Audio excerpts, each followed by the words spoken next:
Amen.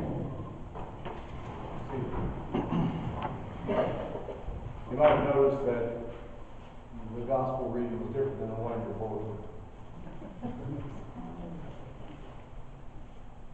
Mistakes happen. So we hear in this little story in the gospel where Jesus is talking to some folks, and he makes this statement about those who love their life in this world will lose it. Those who hate their life will save it for eternal life. Once again, we have issues that need to be kept in mind when we're contemplating a saying like this. First off, you have to remember Jesus speaks in hyperbole to make a point, to get people's attention. This is the same person that said that I come to bring life so that you may have it abundantly. So, that doesn't sound like somebody who wants us to hate our lives, to hate this gift that God has given us. He is trying to make a point here. The second is also issues of translation, both of the language, but also of the culture. So we have to hold these things loosely. Don't try to read too much into this. Hate my life, I better hate my life. Maybe I should just, go step in front of a bus. I don't think that would be Jesus' intention for us. So then, what is it that we're talking about here? He's talking about the seed doesn't bear fruit unless it dies. There is a lot of imagery here that's pointing towards the cross. And that whole image of self-giving, of self-sacrifice, and we have to be careful there because, Jesus is not just trying to create a death cult where people just go out and invite suicide, which was actually an issue in the early church, where people had to be admonished, please do not go out and solicit crucifixion. Do not go out looking to provoke the Romans to kill you. That is not the point here. The kind of death that people are being invited into is not just go out and make yourself a victim of an imperial state. That's just not the point. There is a certain political edge to what Jesus is saying here. He talks about the ruler of this world will be driven out. And oftentimes we kind of over-spiritualize that and say, oh, he's talking about the devil. Jesus didn't talk about the devil. He's talking about Caesar. That's Caesar he's talking about. So there is that edge. But Jesus was also one to reject just being a violent revolutionary. That was not the path that he envisioned for his followers. It didn't exclude the political. But before that happens, you have to have considerable spiritual growth to go into that so that you don't just become like the Romans. You don't just become another kind of legionnaire, doing the same thing that the Roman legionnaires did. So what is this path of self-giving love, and what does that have to do with hating your life and loving your life and all that? Well, the church for about 1,500 years was focused though sadly, primarily among the clergy and monastics, on this mystical path, what in modern times is referred to as sacred psychology, in which one is saved from the domination of the false self. And those of you who have been listening to me since 2000 know that this is a primary point. That this is my sermon. You've heard it hundreds of times in different words, but this is what I have to say. We are here not to be good so that we can be rewarded by going to heaven when we die. We are here to die to the false self so that we can be planted and bear fruit. That we can become that which God intends us to be. Thomas Keating, in the 1960s, he and others, other Trappists, Roman Catholic Trappists, were seeing many of us boomers who were, including myself, becoming Buddhists, becoming Hindus, because there was a spiritual dimension, a transformative spiritual dimension to those religions that none of us thought Christianity had. And these monastics, whose lives were focused on that path, were saying, what are we, chopped liver? But what they realized was that it had been hidden away in the monasteries. Because, of course, you lay people are incapable of being able to handle such things. So the idea was that they would reinvestigate and produce for what you might call popular consumption the sorts of spiritual practices that had been in the church for 1,500 or more years, well, for 2,000 years at that point, practically, and reintroduce those in ways that could be easily disseminated among the general populace. They went to the cloud of unknowing, and what they focused on was centering prayer. That is the key to this transformative path. And that, of course, there are many forms of contemplative practice, of meditation. That happens to be one.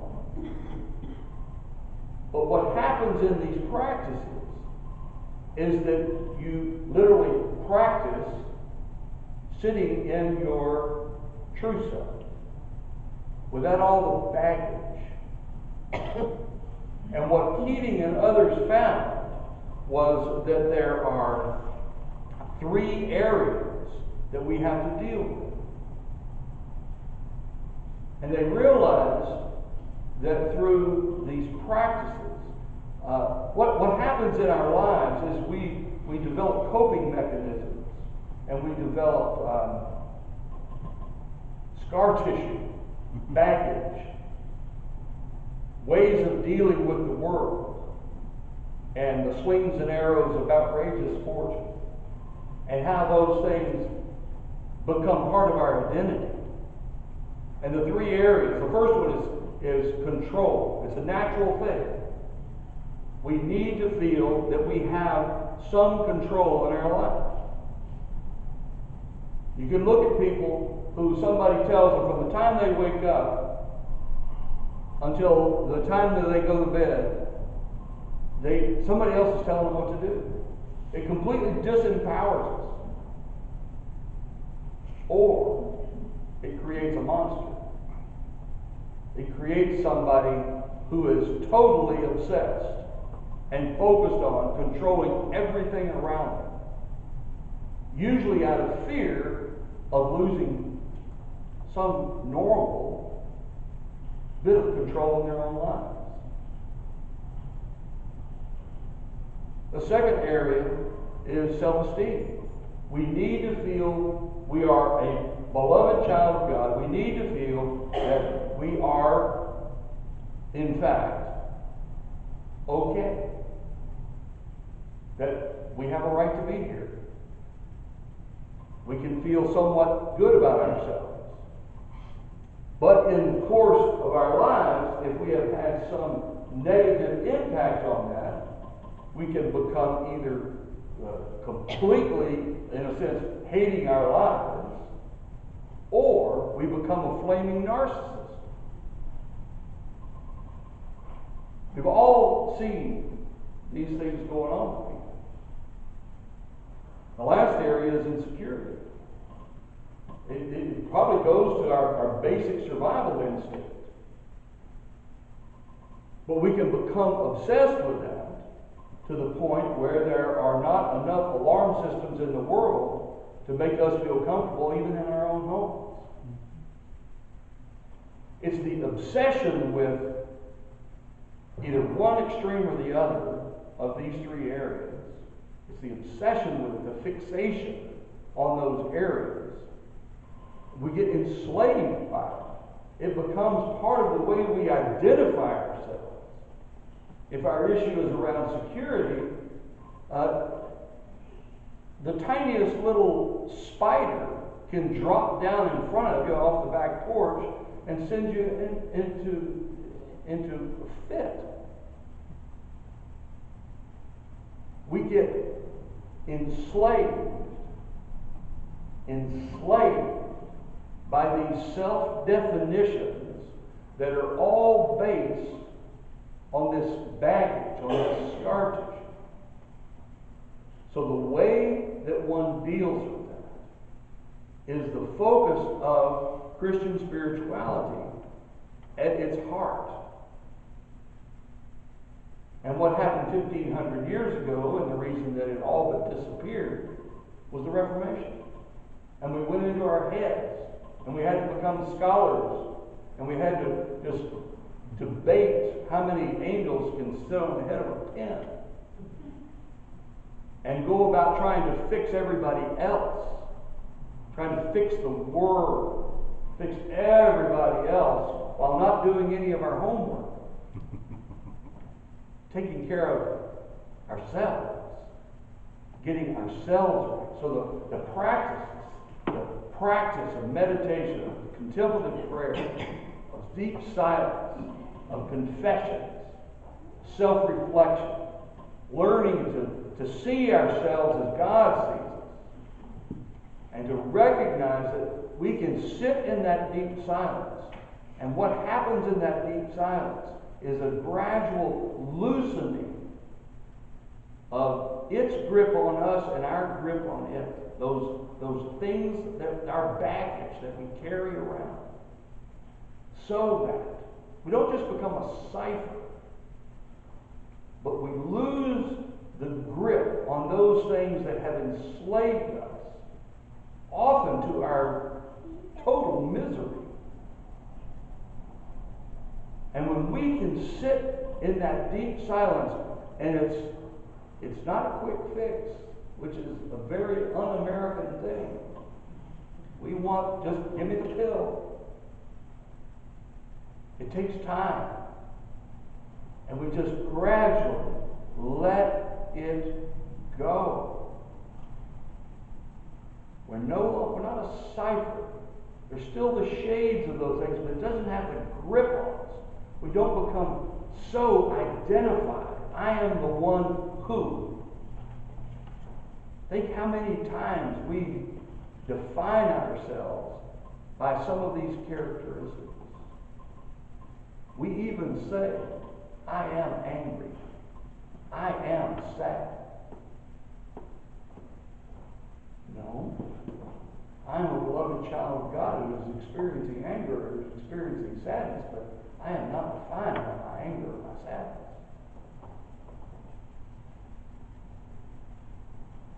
Lent is the time when we really focus on these practices, these practices of self-denial, for instance. And that those can be ways in which we begin to undefine ourselves by things that we do. if we just pick it right up again on Easter Sunday, I have to question what the point was. Maybe if it gives us some perspective, we begin to lose some grip. But that self-definition based on our baggage is totally enslaving and destructive. This is not a death cult. This is a path of liberation, of freedom from all of that baggage, our sin, if you will. We always think of sin as these bad things we do. But those things are just the manifestations of this self-image that we hang on to. It's based on scar tissue. It's based on those things that usually at a very young and immature age we have latched onto as a way of dealing with the world. So here we are towards the end of Lent. And I guess at Easter then we don't think about spiritual matters again until next Lent. But maybe we can do something different. It is something that's always available. It doesn't require special equipment, though, believe me, it's out there, but it doesn't require it. All it requires is the will to do it. And that can take some time to develop it. But it's always there. One of my teachers was talking about breath prayer, where you focus on your breath. And he was talking to us about it, no special equipment necessary. He says, if you have your breath, that's all you need. Just follow your breath. Watch your breath. Watch yourself breathe. If you find yourself thinking about breathing, then just go back to watching and stop thinking. Just go back to watching your breath. If you don't have your breath, don't worry about it. You're taken care of. We're approaching the end of Lent. I encourage you. There are 1,000 books out there, more or less, all about spiritual practices of the type I'm describing. Ask me about it. You want to get a group together to support each other? We can do that. If you want other kinds of encouragement, we can do that. It just seems to me that this is a time where we can really focus on something that will carry over into our lives, that we can incorporate, and there's no support, literally no support in most of our lives to do this sort of thing. But we can be that for each other. We're the only ones that care. I offer that to you.